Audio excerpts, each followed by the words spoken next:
Hello, Dr. Mark Giovannini and Dr. Jason Capra here for another episode of Gulf Coast Lifestyle, or iLifestyle Gulf Coast.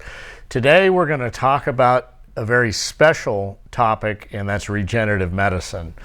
I want to tell you my background, and then we're going to do a quick presentation, and then we got an ultra special guest, Sean Berman from Beverly Hills, to discuss adipose-derived stem cell therapy. So my background is I was a semi-professional bodybuilder when I was a kid, and then I studied biochemistry, then went to medical school, and then in residency I actually delved into the idea of pluripotent cells and using them for spinal cord injuries. I mean, we did the first, I did all the science data and background 30 years ago for the first spinal cord transplant in a human using homologous tissue. And the idea was to see if we could reintegrate into people's spinal cords. And we did a few of those, but then fast forward to my private practice, I've been doing neurosurgery for a number of years now. And the thing that's kind of discouraging me is, I've done this for 25 years, is that this chronic disease process that's going on in the world, more in the United States than anywhere else, but in the world, this chronic disease process has a bearing on developing spinal problems or even systemic problems, or it has a bearing on healing after some sort of surgery. So I'm a little discouraged with that process. So I've been waiting for this time that I could enter the field of regenerative medicine. So, I mean, what are your comments, Jason, on this?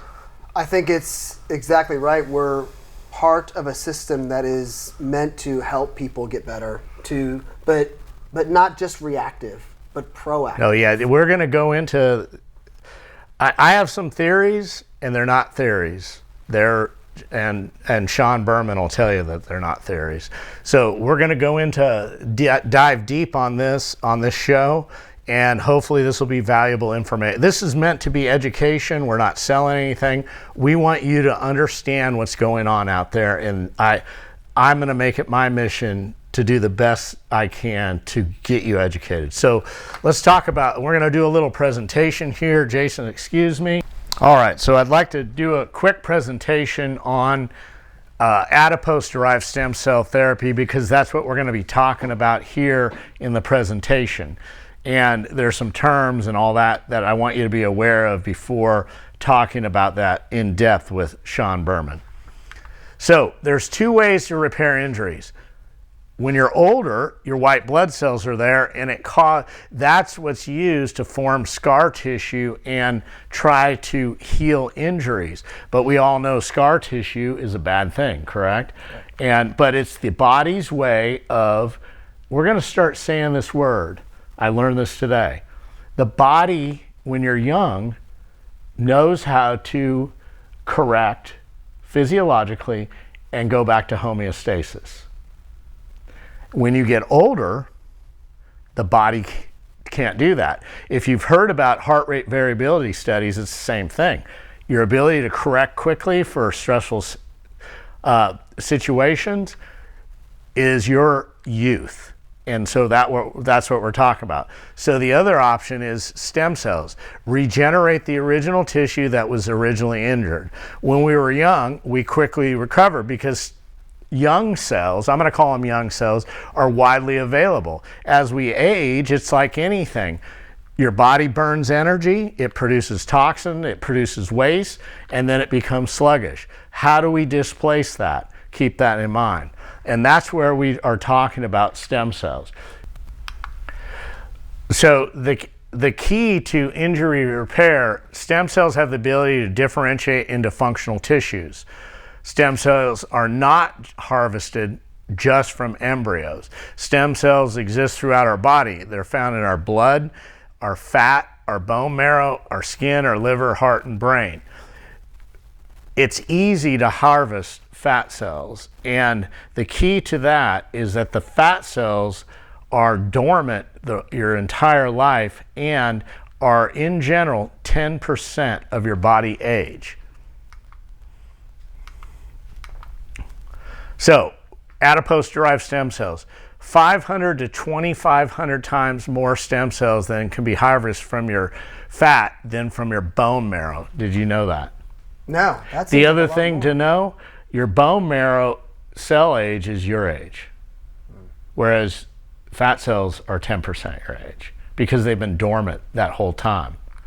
So they're also autologous and homologous, meaning they're your own cells, so they have no allergic response, and they have so your chance of having an anaphylactic reaction with any sort of IV therapy is very low, and rejection of the cells and the DNA, of the proteins that are produced, exosomes, all that kind of thing, that it's autologous, meaning it's your own. So basically, we're saying it's your cells, your medicine for life.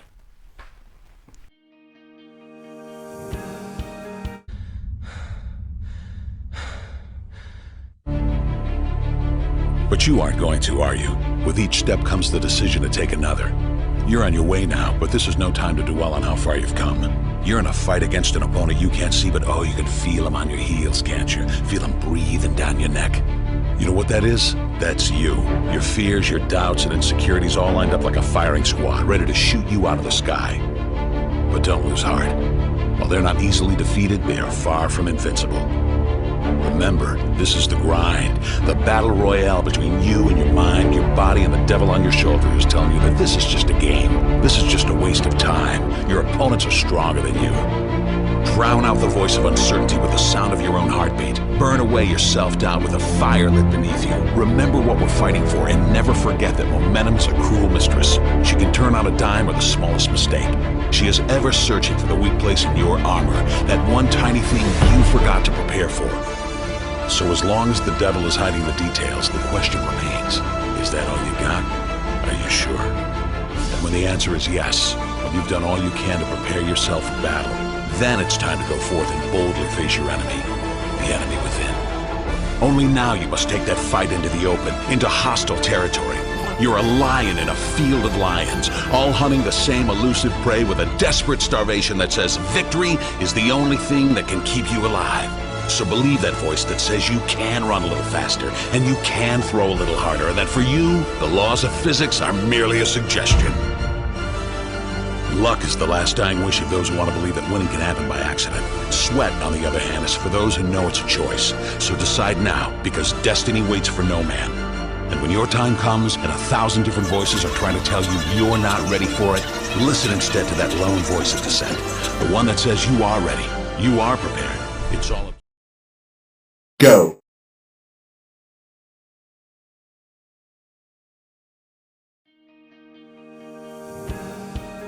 All right, we're back, and we have Sean Berman. He's from the Cell Surgical Network in Beverly Hills, California, and he's been doing the regenerative medicine treatments for various disorders for the last, your dad, give us a little history and introduce yourself. Been involved in this stuff since about 2010. So we've been around for a little while now and have some pretty good experience in the space. But I didn't get into this stuff until about 2013. I was a football player, and football concussion is really prevalent, right? And they tell you to go sit in a dark room until you feel better. You're like, if I roll my ankle, you probably have 30 different things that you're going to do for me, right? Rice, right? Rest, ice, compression, elevation, electric stim, anti-inflammatories. But if I hurt my head, I sit in a dark room until I feel better. And to me, that just didn't make sense. So I knew a little bit about stem cells. I was pre-med. I was doing my master's in cell biology. I said, well, maybe we can use stem cells to actually treat brain injury and get an effect right away. And that's what we started doing. And in 2013, we developed an animal model in a lab.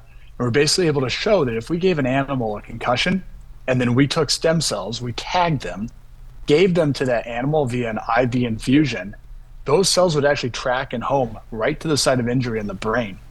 And not only would they do that, but the animal, if we treated them within 24 hours, would have no memory loss, and then no signs of motor skill deficit.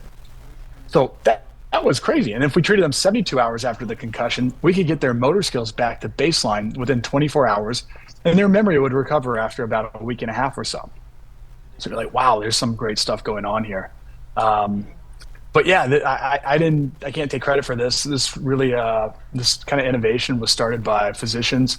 My father was one of them, along with his partner, Dr. Elliot Lander. And it's kind of a crazy story if you really want the background. You want me to go into it? Oh yeah, sure.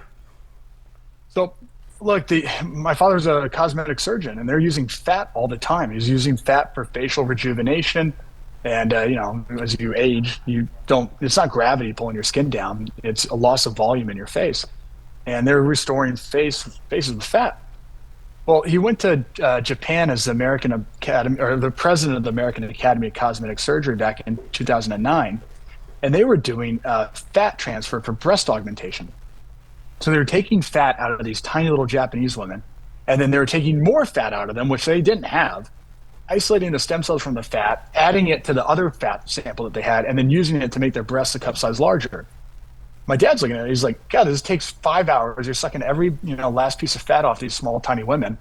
I could do this in a 30, 45-minute procedure with an implant, but you got stem cells from it. Maybe we could use those stem cells for a therapeutic purpose instead. Instead of making breasts a cup size larger, could we make knees and hips and shoulders feel better and start to restore kind of the way healing is supposed to happen, right? Naturally with stem cells, as opposed to just masking injuries or, using pharmaceuticals or major surgical intervention. So that's really where it started back in 2010. And boy, have we progressed a long way since then. I have a great, you're going to love this story, but I'm saving it for the end. So, okay, just before we get going on what I think and how you're going to talk about it, can you real quick, there's tons of stuff out there. There's PRP, there's BMAC, there's amnio. Can you kind of just quickly talk about each, and then we're going to go into the SVF and all that kind of thing? Yeah, absolutely. So look, there are two main differentiating points when you start with stem cells. First, we'll start, the old stem cells that people are used to were the embryonic stem cells, right? So that's the one that's got all the moral and ethical issues behind it, where you have a fetus and you got to go through abortion, and then you have the embryonic stem cell. And they pulled government funding from that a long time ago.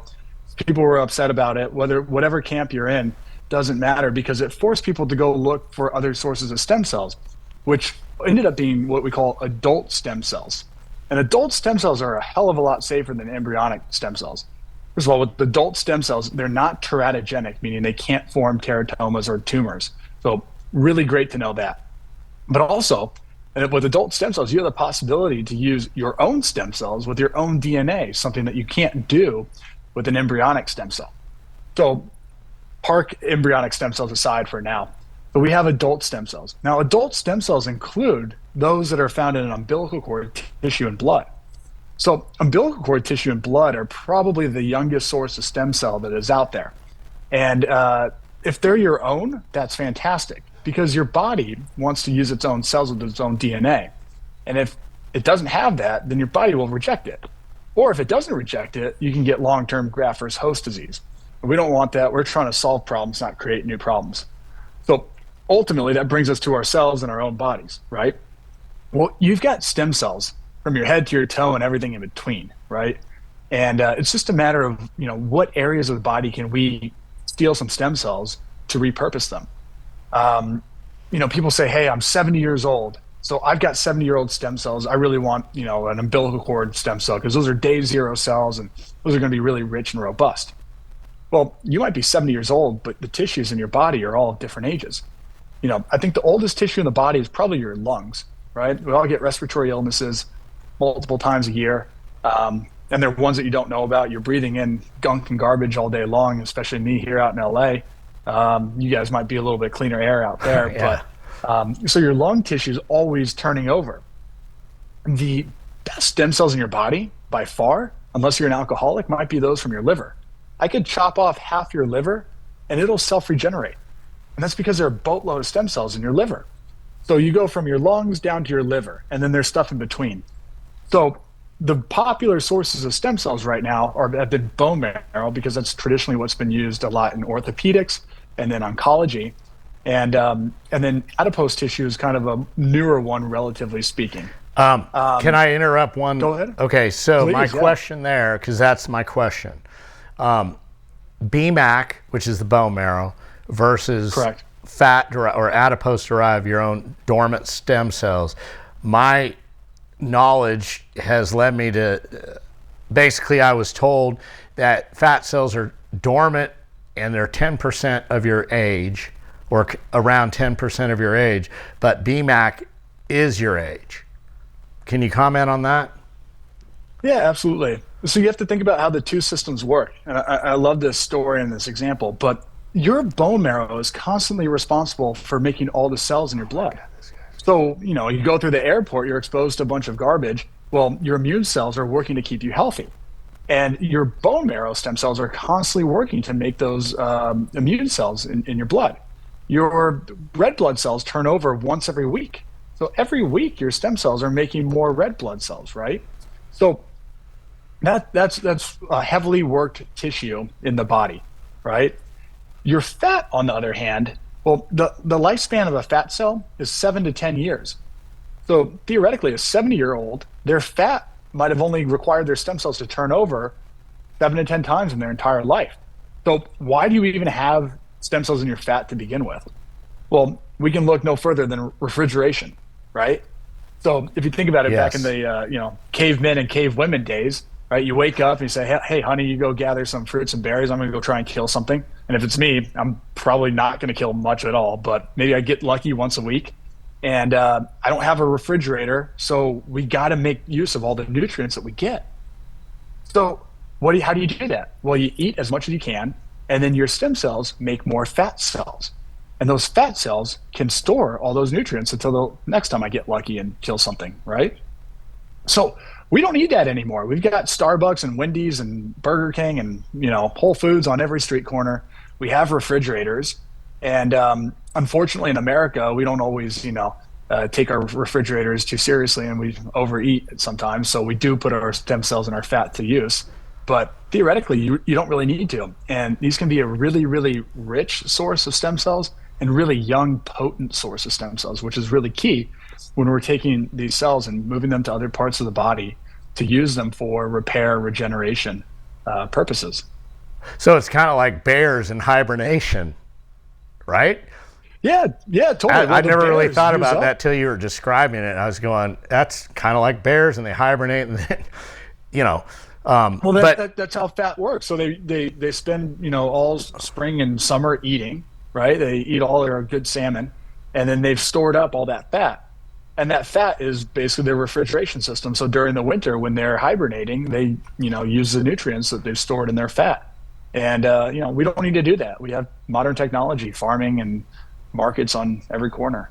well, and that brings me to, so I've chosen the adipose as that's what I've picked for going forward. But obviously with basically what you're saying. But so I've coined the term your cells, your medicine for life. And I think that describes the whole, it's homologous, autologous, no allergenic response. You don't have to worry about an anaphylactic unless there's, you have something else in the IV.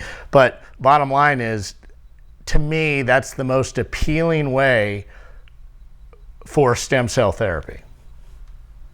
Well, who's a lot smart? You're really smart. I'm so. But who's a lot smarter than us combined? Mother Nature. She's been doing this for millennia, right? Absolutely. So all we're doing is basically taking advantage of what Mother Nature has to offer. Well, here, Sean, listen to this. Cells. So I'm going to go into this. You're going to love this. So I just finished my peptide certification for A4M. Okay? Nice. Guess what? The professor said it was done in 2022 before you've made this way. He goes, well, back in 2017, he's a big peptide user. He said, well, they had these fat-derived stem cells, and it basically produced all the peptides, and it was doing great. And then something happened. So he basically verified exactly what we're saying. Right now, the peptide market's hot because they can, you can spot control things. But this infuses massive amounts of peptides throughout your body, and it's the ultimate source from your own body. So I thought that was very interesting. And the other thing, here's the sentence I'm going to say. Go ahead. As your body ages, the body's ability to restore hemostasis becomes impaired and metaflammation takes over. So how do you cure that? White blood cells are your body's way, but it causes scar tissue. We talked about that in the intro. Stem cells push out toxic waste, increases mitochondrial efficiency, and increases regenerative repair. I believe anti-aging is based on the health of the mitochondria. And if you provide the right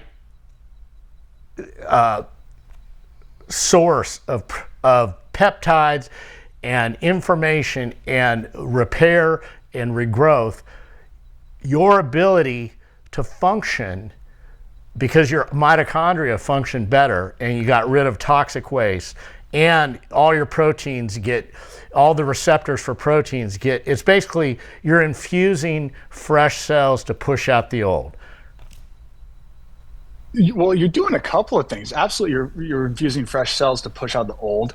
As we age, our stem cell population declines, which means our total ratio of white blood cells and fibroblasts to stem cells becomes higher and out of whack. And that's where you start healing with scar tissue as opposed to healing with light tissue. You heal with light tissue, you feel good, everything works. You heal with scar tissue, everything's doesn't work as well as it used to. So that's really important. To go back to what you're talking though about with the peptides, peptides are small protein molecules and basically signals to the cell. And exosomes have become very popular, and it's really a good thing. It's kind of like what happened with embryonic stem cell research, right? Everyone was into that, and we pivoted to adult stem cells, right?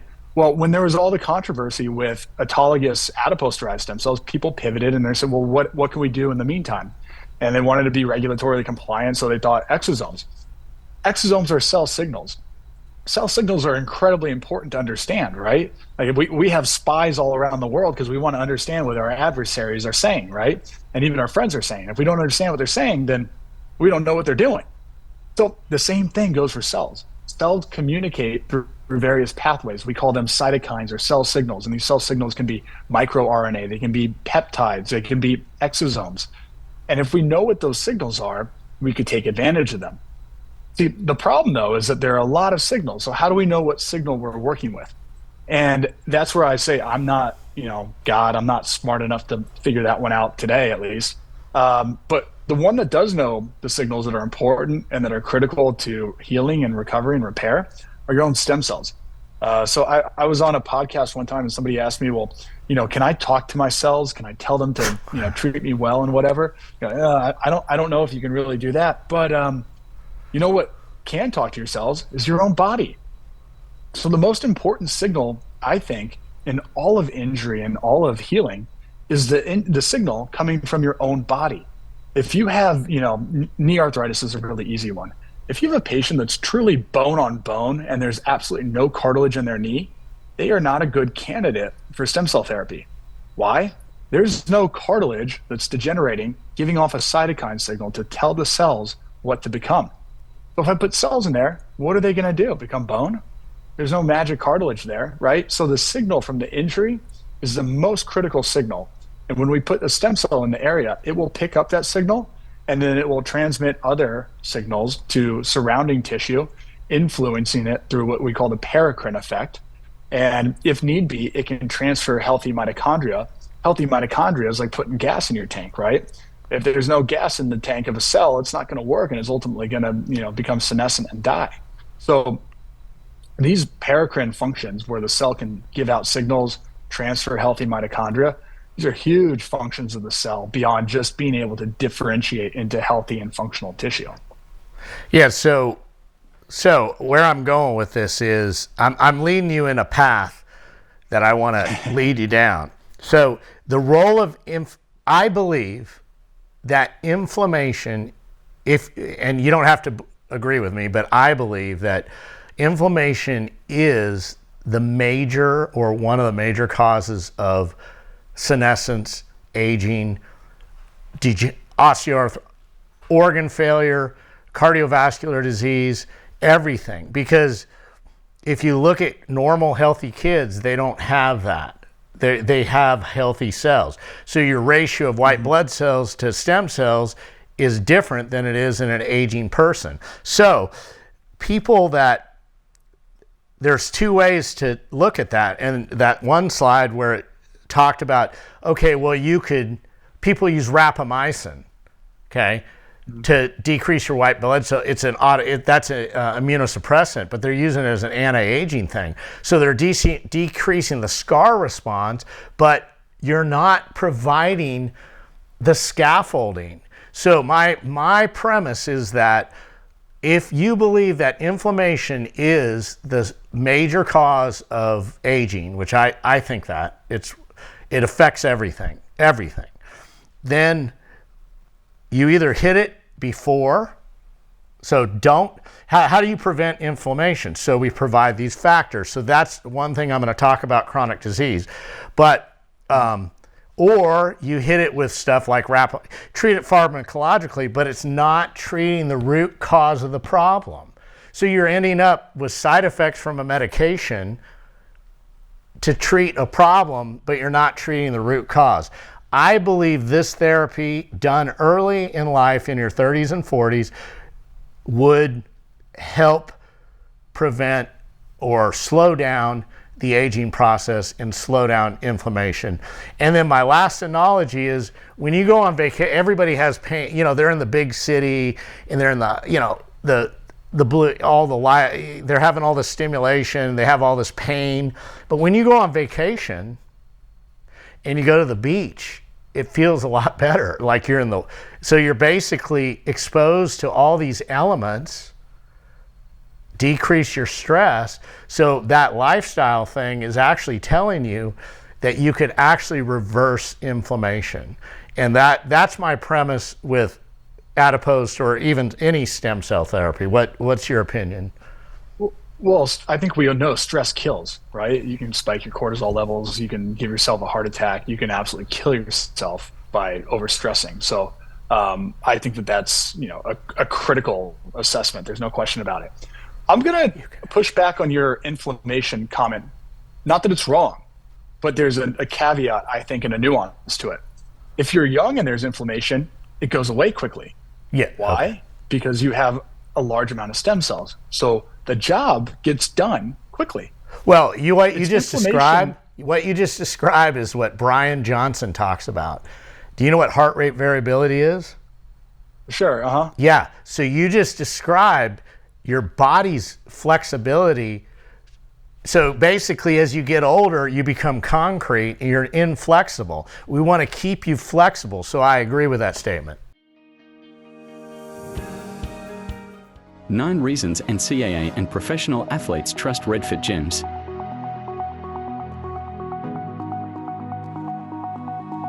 Number 1. Scientifically proven technology. Backed by scientific research, our equipment incorporates evidence-based technologies that align with the latest advancements in sports science. Number 2. Optimized recovery. Our equipment is designed to enhance recovery after intense training, reducing fatigue and promoting quicker recovery times for athletes. Number 3. Performance enhancement. Athletes experience improved performance through our biostacking wellness technology, contributing to increased endurance, strength, and overall athletic capabilities. Number 4. Injury prevention. Our equipment aids in injury prevention by promoting flexibility, joint mobility, and overall musculoskeletal health, reducing the risk of injuries. Number 5. Personalized training programs. Tailored wellness plans help athletes achieve their specific fitness goals, ensuring that the equipment complements individual training programs. Number 6. Reduced inflammation. athletes benefit from reduced inflammation and improved circulation, enhancing recovery and promoting cardiovascular health. Number 7. Enhanced sleep quality. Our biostacking wellness systems contribute to better sleep quality, a crucial factor in athlete recovery and performance optimization. Number 8. Holistic wellness. Our solutions provide a comprehensive approach to wellness, addressing physical, mental, and emotional well-being, and fostering a holistic approach to athlete health. Number 9. Competitive edge. NCAA and professional athletes choose our equipment for the competitive edge it provides, helping them stay at the top of their game and excel in their respective sports.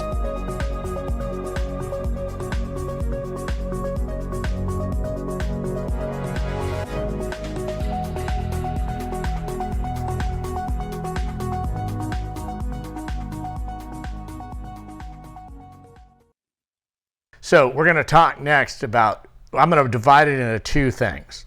We're going to talk about what most people know about, they know about treating knees and shoulders and all that. So let's talk a little about the local, I'm going to call it local injury repair. And then we'll talk about the systemic disease, because I'm actually that's to me the most intriguing thing is the systemic disease. But before we do that, why don't you talk a little about your Cell Surgical Network and what you guys do and about all the data that you guys have amassed and that I'm part of. Well, yeah, absolutely. So Cell Surgical Network is an organization of clinical doctors that have been doing stem cell research since about 2012. And as opposed to just working one off and whatnot, we said, hey, look, there are doctors all over. Let's pool our resources together and collect patient data. So we got a bunch of IRB protocols, and we set up an online database. So doctors will enter in their patient baseline condition-specific baselines, and then they'll enter in all the details from their op note, and we'll follow up systematically with the patients at week 1, month 1, 3, 6, 9, 12, 15, 18, 21, 24, year 3, 4, and 5. That way we can know, hey, is it safe? Is it effective? To what degree is it effective? When do we intervene? When do we not intervene? What works? What doesn't work? So as a individual practitioner, maybe you do 10 cases a year, or you're really doing a ton, you're doing 100 or whatever a year. That's not that much data, relatively speaking. You can do a peer-reviewed publication, but ultimately you need mass number of the data points. And that's what we've been able to amass with Cell Surgical Network. And I think that's what's so valuable. Patients are really smart. They're not just going to go online and look at a testimonial and see, oh, hey, you know what? My knees hurt and now they feel better and great. Okay, I'll sign up for surgery. At least I don't want that. And also, too, a testimonial is 1 out of 1. So it represents a 100% success rate. Nothing in life other than death and taxes is a 100% success rate, right? So especially medicine, too. Everything's variable. So if you can look at the data and you can say, hey, look, these thousands of patients have gotten treated for whatever condition, and 82.5% of them are responding positively. Okay, I'll take my chances with that. So that's, I think, the power of the Cell Surgical Network. And then also, too, because you can put in the nuances of your op note, if you are innovative and you come up with a clever idea, all of a sudden we can see, hey, this guy's performing better than that guy over there, and well, what's he doing different? And that's when we can collaborate together and really start to advance medicine. And I think that's the way that all medicine has got to advance. There's a lot of insular stuff that's going on where people aren't collaborating with one another, they're not talking to each other, and they're not comparing results. Results only happen in one facility but not another facility. Well, results should be reproducible in science, and that's what we're trying to get here. And if we can set up people and clinics all around the country and around the world, and they're getting the same reproducible results, that's how we know we're onto something. And that's really the genesis and the ongoing nature of the Cell Surgical Network. Well, I'll attest. I had a patient ask me about ulcerative colitis, and I texted John, who's in our, John, and he immediately called you or whatever. I got a white paper back in 5 minutes. Okay, so that's the beauty. And just starting out with all this, knowing, I'm a surgeon and all that, but I'm telling you, these guys, they support you clinically, and I'm going to do my son. He has JRA. You haven't even done a JRA. I think you have data for RA, but not J. I mean, he was born with it. He had fevers of 105 for 2 years when he was like 2 years old. But I'm going to treat him to get him off all his. He's had bilateral hip replacement. Every joint in his body's gone. But I'm going to treat him, and I think, I believe in this. I think it's going to help him. Yeah, well, and that's the kind of fun thing too about the data, right? Is I like to tease, I don't even think my mother cares about my thoughts and my feelings anymore, right? So screw it. The data is really what's important here. If it works, we're going to go down that pathway and we're going to explore it. And if it doesn't work, we can let people know right away, like, hey, this is not an area that we're seeing responses with and whatnot. And then we can also see, hey, what's the appropriate time to intervene? When's not the appropriate time to intervene? So our database, I mean, orthopedics in this field is basically the low-hanging fruit. There's probably the greatest number of publications on it. We have a peer-reviewed publication on over 2,500 knee arthritis cases, on over 500 lumbar spine disease cases. People know about it. It's pretty common, so we can get really high numbers. There are other medical conditions that are much lower. I mean, we have, one or two or three cases in the network, or, tens or hundreds of cases, right? And that's the kind of fun area. And I think that's where this field has kind of been thwarted for a long time, is because there are a lot of exciting areas that we can use cells. We just need the people to do it. And that's where having the network really can bring the data together. So when you talk about UC or Crohn's, or, name your condition, it's great. I can go look it up in our database and I can see, hey, we have 10 cases and how have they responded and what do we think about it? And I can go query, the scientific literature and see what we've got. I'm constantly reading to keep up with everything that's going on. So I have a boatload of resources I can pull from, and I can marry that up with our data. And we have a great network of doctors that are specialists and experts in these different areas. And we can, pull great minds together to get good answers.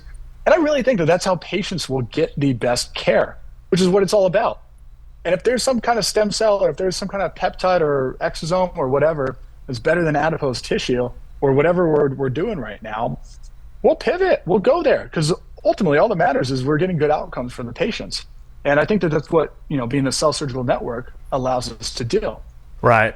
No, I completely agree. So the most common orthopedic injuries, obviously, for local treatment, meaning it's injected into the joint or around the tissues, are, I do sacroiliac joint injection, and we've done a few now, and they've done excellent. I mean, better than I thought they would. But low back pain, facet syndrome, all that kind of thing. The interesting, and I mean, the knee problems, shoulders. Jason, he does the peripheral joints. He's trained in all that. But the one interesting thing I was seeing, and I'm not, how some of these, like I watched a fighter get his hand repaired with hydrodissection. And to me, that was like the most amazing thing I've ever seen. And that guy had an immediate result. He injured his hand, walked out of there. And that, to me, I watched the whole procedure, was so cool. How you can dissect under a nerve perfectly, I even asked the boxer while he was getting it done, I said, do you feel the needle? He said no. And that means the guy was so good with the ultrasound, he went right under the nerve. And then he floated it. You could see it expand around the nerve and then put stem cell around it. The guy was ecstatic. So to me, that's a local treatment, a little different than what I see, around town kind of thing. But I'm going to learn. I'm going to do a mini fellowship doing that. I really believe in that. I think that's the coolest thing since sliced bread. I bet you could dissect nerves out of scar tissue in the lumbar spine. But that would be Jason over here. He's the endoscopic spine Can I tell you surgeon. a cool story of a group that we work with? Go ahead. So get this real quick, if you don't mind. We work with a group out of Kunming, China. Okay, spinal cord injury treatment center. When you break your back, unless it's completely severed, the spinal column breaks, right? But what breaks are the blood vessels surrounding the spinal cord. The cord is like a rope, so it'll break and bend and whatever, but it won't snap and it won't sever unless you have a bullet wound or a knife or something like that. But what breaks are all the blood vessels around it. So you're supposed to have an electrical signal go from your head to the rest of your body, and that's what allows you to move. But when you get that scar tissue, after those blood vessels break, the electrical signal is dampened by the scar tissue and won't pass and continue down the spinal cord to the rest of the body. And that's where you get paralysis, right? So the group that we work with in Kunming, China, absolutely amazing. What they'll go in, they'll open up the spinal column, they'll stabilize the spinal column, open up the spinal cord, and they will dissect the scar tissue from around the spinal cord. Okay, and it looks like the worst pimple you ever had when you were in 7th grade. It is profuse, right? But then they'll go in and they'll add in stem cells after. And no joke, we've seen people who can't wiggle their fingers be able to ambulate on their own again within a few months after getting this procedure done. And to me, that's really amazing. So what you're talking about with the fighter's hand, this is just kind of the next step. So if you want to, I actually did that. Kunming, right? China's beautiful. I actually did that, right? I told you about that at Shands 30 years ago before they outlawed the embryonic. I did the first spinal cord transplant, and I did all the rat models, and we showed neural connectivity with basically we did an acute injury and we did a chronic injury. So we contused the spinal cord. I'd immediately put the tissue but that tissue would get eat up. So we did a 30-day model where we let the spinal cord heal, and then we injected. I took him back, did exactly what you did, and injected into the spinal cord. And I had a protein. It's called MAP2. You can look all this up. And it only stained human neurons, and then I used a rat stain, and you could show the interconnectivity of these neurons integrating with each other, which normally it would just be a cavity. So for sure, but that was 30 years ago. You got to bring that back to the United States because people don't have these options here. I think there might be one doctor in the U.S. that's doing anything like this. I think people are afraid, and quite frankly, this should be the standard of care, and people shouldn't have to go to China to get something like this done. And to me, that's just kind of outrageous. So see what you can do there. Yeah, I mean that was a long time ago, but okay, so let's move to treatment of systemic disease. And give me some of your protocols that you're using for a 40-year-old that doesn't, he's an athletic guy, he bought into this, he understands it. And then give me the 80-year-old. To me, the 80-year-old waited too long, but they can still be beneficial. But if you started here, you may have, and the diseases I'm talking about, it's a laundry list. Cardiovascular disease, neurodegenerative disorder, MS is on the brink. I mean, you can talk about that. Autoimmune diseases, diabetes, pulmonary disease. I mean, and metabolic syndrome. 93% of Americans are in metabolic syndrome. What that is, if you have 3 conditions, hypertension, out of all the systemic disease, you're in metabolic syndrome. So talk about the use of systemic stromal vascular fractionation and the protocol, kind of the general protocol, and then what your results are. That's a loaded question because I am not a specialist in any of those areas. I can tell you kind of some of the results that we're seeing, but I'll break it down very simply. Okay. Stem cells will home to sites of inflammation, and that's what we saw in the traumatic brain injury study that I was telling you about when we first started. So we could give the cell via an IV infusion, and conceivably, the cell would get to the most difficult spot to get to in the entire body, which is the brain. You got an IV infusion has got to go through the heart, the lungs, back through the lungs, the blood-brain barrier. It's got how does the cell get there? And that's really the amazing thing about stem cells is that they have this ability to home into sites of inflammation. So when you're, we don't really like the word treat because the FDA defines a drug as anything that can treat, cure, mitigate, diagnose, or prevent disease. Those 5 things. I don't think a stem cell does any of those things. What stem cells do is actually heal. And there's not a drug on the market that can primarily heal an injury. There's a critical difference, okay? And I think that that's a really important place to start. But what we're using cells to do is home in to these sites of inflammation wherever there is that cytokine signal coming from an injury. The case in point is a patient that we had that was had knee arthritis. Okay, and she got treated by our orthopedic surgeon. Came back a month. And all of our orthopedic cases, we'll give an IV infusion to at the end. So she comes back a month and a half later. Orthopod is doing a evaluation on her. How are your knees? And she goes, "Screw my knees. I can hit notes that I haven't hit in over a decade." He goes, "No, that's not what I treated you for. So let's talk about your knees." She goes, "No, you don't understand. I'm an opera singer. I haven't hit these notes in 10 years." She was ecstatic. That's not because we injected her knees. It's because the cells will go to sites of inflammation. Her vocal cords obviously were inflamed from all the singing that she's doing, and they'll travel there. So when you look at some of these difficult conditions, the cells are hugely immunomodulatory. So we have really nice responses with autoimmune conditions. For neurodegenerative conditions, if you have a stroke or traumatic brain injury and you can address it in the acute phase, an acute state, you can get rapid results. I mean, it's absolutely mind-blowing. This is incredibly exciting stuff. Mind-blowing is probably the wrong word to use there, but it's incredibly exciting stuff, right? Some of the other neurodegenerative conditions, though, are a lot more difficult to treat, right? It's kind of like regrowing trees and putting out a forest fire at the same time. So we can get good results or improvement with SVF, and we can kind of track these patients. They'll start to improve and then they'll start to plateau. And we want to hit them again right as they begin to plateau so that we can continue kind of regrowing those trees while the forest fire is still going on. And there are different things that can help us do that so that we don't have to do an SVF procedure every time. And we can do cell banking as long as it's autologous and done in a GTP facility. We can do autologous cell banking so that you can get easy access to these cells. And you talked about, a 40-year-old versus an 80-year-old.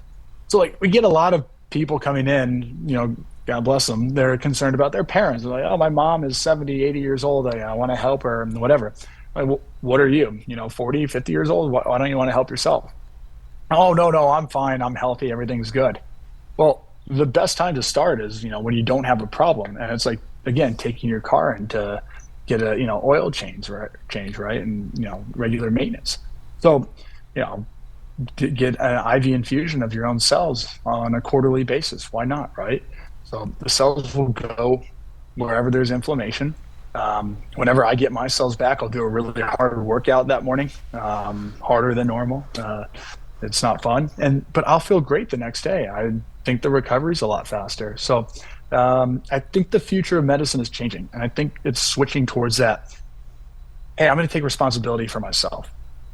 I'm going to address problems before they start. I'm going to engage in preventative medicine. I'm going to engage in performance medicine. And if I can prevent and prolong and perform, then the longevity will follow. I just have to make sure I have a good quality of life and I'm having a little bit of fun along the way and I'm not killing myself via stress, right? Right. I'm kind of prone to doing that these days. So in terms of specific protocols, I'd say, hey, go talk to your specialist and your physician in that area. But there's a lot of exciting things that the cells are doing. And again, it's all based off their natural properties: ability to home, immunomodulation ability to differentiate, cytokine signaling, donation of healthy mitochondria to unhealthy cells. And with those properties, what can't you do? Yeah, so I'll tell you what you can't do, by the way. You can't reverse scar tissue. So when you're talking about the hydrodissection, that's so important. When you're talking about the spinal cord injury, you got to get rid of the scar tissue. We can't reverse scar tissue right now. So somebody's got to figure that one out, right? But we can prevent scar tissue if we get to the injury early enough. And that is what it's all about. So that's why the prevention and the, kind of this performance-based medicine, I think, is so important. And people are adopting now in large numbers.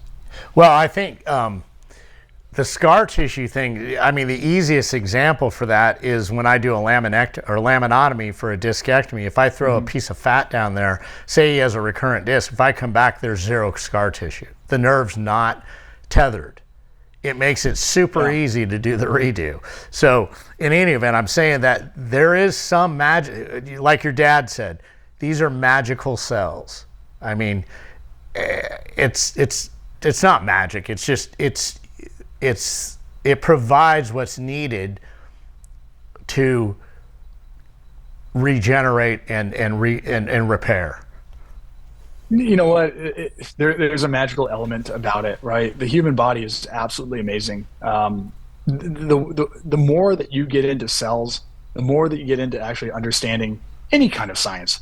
I don't care if it's chemistry or physics or the human body.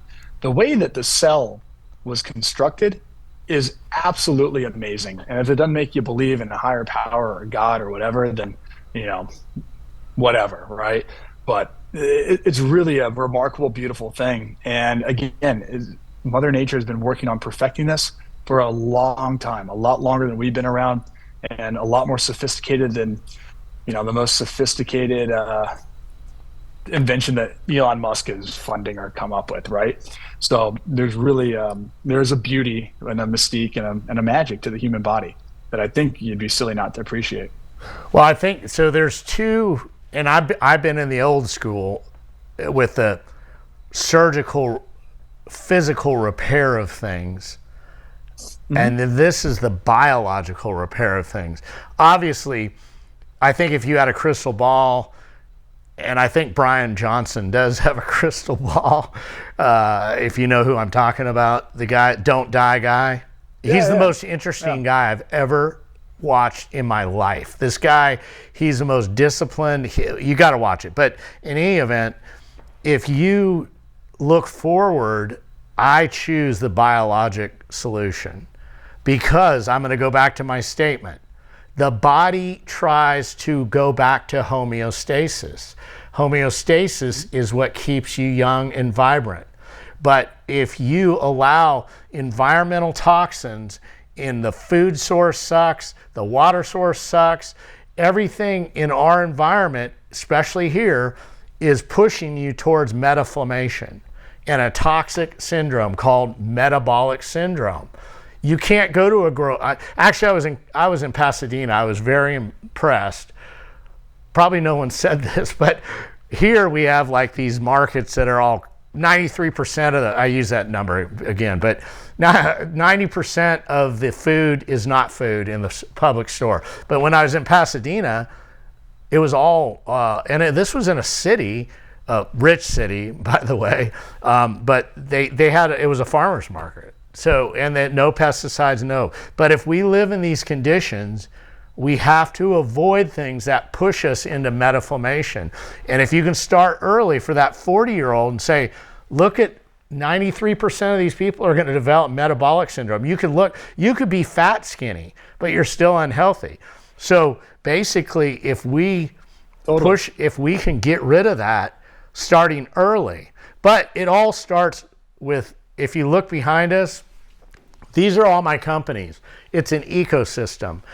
iLifestyle is about lifestyle. Rejuvenate is our aesthetic company. Nature's Path to Wellness, we do hormone rebalance and we do the whole thing. And then MetaFit Restore, we have all the ancillary stuff like red light therapy. But it's an ecosystem. And I propose to people, get your ecosystem right. And then choose what you're going to do to promote your health. And that's what I'll leave you with. I think you're absolutely right, if you don't mind me adding on to that. And it's a problem that we have in this country right now where people don't want to take responsibility for themselves. I don't want anyone to make decisions for me. And I love myself more than anything out there. Maybe my dog is above me, but that's a whole other thing. So you have one body, treat it well, right? People eat like garbage. They don't work out. They don't take care of themselves, but they come in and they're like, oh, this hurts or that hurts. And I want to be younger, better. Give me that magic stem cell. Yeah. Hey, it's not going to do anything for you. You got to start, at the base, right? Absolutely. If you build a strong foundation, then you can use cells to repair. But if you're just going to continue to treat yourself poorly, then, why waste the time and the money? It's not going to work out for anybody. So I think really taking responsibility for your health should be your number one priority in life. And if you don't love yourself more than anything else out there, other than your kids and your family probably, then, go find a reason to love yourself and take care of it. Once you start taking care of it, then you can go invest in the cool stuff like what we're doing with stem cell therapy and all the other great things that you're involved in. So you have the ability to do it. You just have to take responsibility. Well, it's the same thing with like GLP-1 and Ozempic. So a lot of my friends, I don't do that. I lost all my weight naturally. I did it all. He can tell you, I made it a point for my programs, and I lost 70 pounds, and I'm in the best shape of my life. And I did not do Ozempic. But my buddies are taking it so they can eat crap and be skinny. No, that's bad behavior. We need to fix the bad behavior. He wants a absolutely. six-pack, but eat My Cheetos. take away my TV privileges back in the day to try and fix my bad behavior, but we'll see about that. All I don't know right. if you can take away your patient's TV privileges and be successful. Well, is there anything else? This was you were awesome. We loved Jason. Is there anything you'd like to ask him? Just as a final question, everything's been really good, and it sounds like these amazing opportunities. Is there anything, any kind of caution you would give to people looking into this besides what you've already said? Because I know that not everything can be, perfect. So what should people look for when they're trying to decide if this is right for them or maybe it's not? Yeah, absolutely. It's a great question and an important question. Look, I think the first and foremost thing that you want is, at least if you're going to do any kind of biologic, is something from you. Make sure it's autologous. If it's bone marrow, PRP, adipose, whatever it is, you want to start with your own cells because we don't want to create new problems. So start with autologous and make sure you're seeing a doctor that, is a specialist in your area. Just because somebody has access to stem cells doesn't make them a cardiologist and a neurologist and a neurosurgeon and a urologist and everything in between, right? So look, it's like a screwdriver. You want it in a specialist's hands. But as long as you start with your own tissue, your own body, your own DNA, you're in a safe spot, and that's the best way to go. Work your way up from there. Got it. All right, Sean, I really appreciate you coming on. I know you're a busy guy. He's from the Cell Surgical Network. His office is in Beverly Hills. We're here. We're Neuromicrospine for the neurosurgery part, and then Transcendent Titans is our brand for this going forward.